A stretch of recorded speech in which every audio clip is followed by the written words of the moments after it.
saya Danu Anggar Batubara. Perkenalkan, nama saya Muhammad Ajil Andrian. Perkenalkan, nama saya Muhammad Wahyu. Perkenalkan, nama saya Raudatul Putri. Perkenalkan, nama saya Suci Juliana Bururegar. Perkenalkan, saya Vina Andriani Effendi. Kelas 11 IPA 3 dan kelompok 6.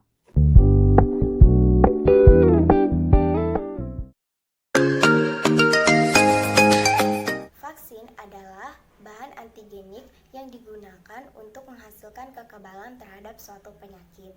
Vaksin biasanya mengandung agen yang menyerupai mikroorganisme penyebab penyakit, sering dibuat dari mikrob yang sudah dilemahkan atau dimatikan dari toksinnya atau dari salah satu protein permukaannya. Vaksin berasal dari kata vaccinia, yaitu penyebab infeksi cacar sapi yang ketika diberikan kepada manusia akan menimbulkan pengaruh terhadap cacar. Pemberian vaksin disebut dengan vaksinasi. Vaksinasi merupakan metode paling efektif untuk mencegah penyakit menular. Tanpa Anda sadari, sebenarnya ada beberapa jenis vaksin dengan satu tujuan, yaitu membantu sistem imun untuk melawan beberapa jenis virus atau bakteri serta penyakit yang disebabkannya. Saat peneliti menciptakan vaksin, mereka mempertimbangkan bagaimana sistem imun merespon virus atau bakteri, siapa yang membutuhkan vaksinasi, teknologi atau mekanisme pemberian terbaik. Vaksin hidup berisi bentuk virus atau bakteri yang sudah dilemahkan. Karena jenis vaksin ini mirip dengan kondisi terinfeksi yang sebenarnya. Vaksin ini berguna untuk mencegah dan menciptakan respon imun yang sangat kuat dan jangka panjang. Hanya dengan 1-2 dosis vaksin dapat memberikan Anda dan keluarga perlindungan seumur hidup. Vaksin hidup biasanya digunakan untuk melawan infeksi measles, mumps, rubella, atau vaksin kombinasi MMR, rotavirus, campak, cacar air, demam kuning. Meskipun demikian, karena vaksin ini mengandung bakteri atau virus hidup, vaksin jenis ini tidak boleh diberikan untuk Anda yang memiliki gangguan sistem imun atau yang pernah melakukan transplantasi organ. 2. Vaksin mati, yaitu kebalikan dari vaksin hidup. Vaksin mati atau vaksin tidak aktif mengandung bakteri atau virus yang sudah dibunuh. Vaksin jenis ini biasanya tidak memberikan perlindungan sekuat seperti vaksin hidup. Maka dari itu, Anda mungkin perlu melakukan beberapa kali vaksin agar kebal terhadap penyakit. Vaksin mati ini digunakan untuk mencegah penyakit seperti hepatitis B, polio, flu, dan rabies. Vaksin subunit, rekomendian, polisakarida, dan konjugat. Vaksin jenis ini menggunakan bagian spesifik dari bakteri atau virus seperti protein, gula, atau kapsida virus.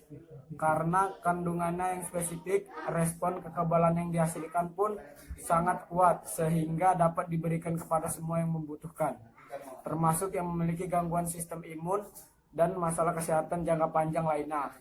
Vaksin subunit, rekombinan, polisakarida, dan konjugat digunakan untuk melindungi dari penyakit HIV atau Haemophilus influenza tipe B, dan kedua hepatitis B, dan yang ketiga HPV atau human papillomavirus. Dan selanjutnya vaksin toksoid. Vaksin toksoid biasanya menggunakan toksin atau bagian beracun dari bakteri atau virus yang menyebabkan penyakit. Vaksin ini menciptakan imunitas ke bagian dari bakteri atau virus yang menyebabkan penyakit, bukan terhadap bakteri atau vaksin itu sendiri. Seperti jenis vaksin lain, ada mungkin membutuhkan beberapa kali dosis pemeliharaan agar terus mendapat perlindungan terhadap penyakit. Vaksin toksoid digunakan untuk mencegah penyakit difteri 2 dan tetanus.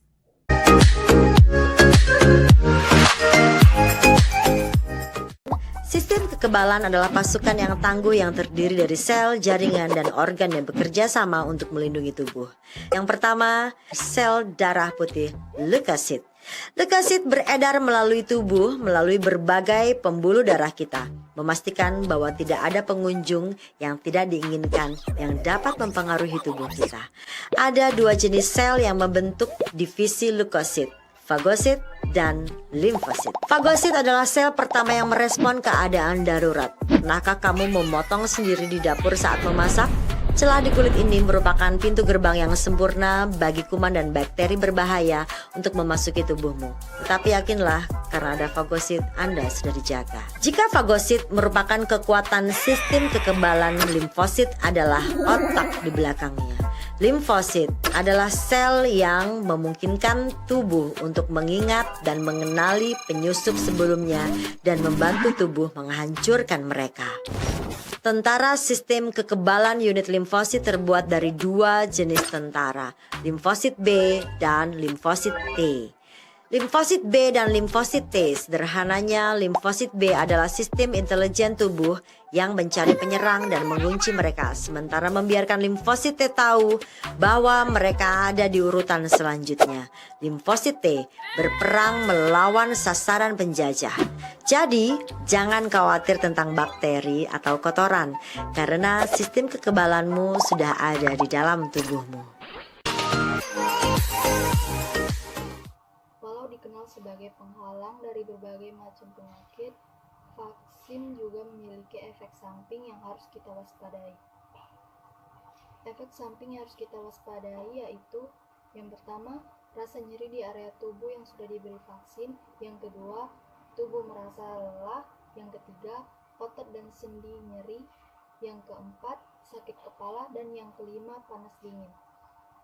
Efek samping ini terjadi akibat dimulainya proses pembangunan kekebalan tubuh.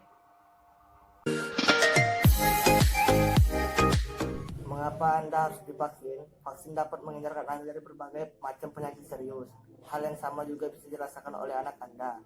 Tanpa vaksin, Anda dan anak Anda berisiko terkena penyakit serius yang bisa menyebabkan rasa sakit luar biasa, disabilitas, dan kematian. Lebih baik mencegah daripada menyembuhkan penyakit. Berikut ini manfaat vaksin bagi Anda dan keluarga. Vaksin adalah cara paling aman dan efektif untuk menjaga Anda dan keluarga dari penyakit. Walaupun kita sedang berada di masa pandemik seperti ini, maka dari itu, Stay safe, stay healthy, stay at home.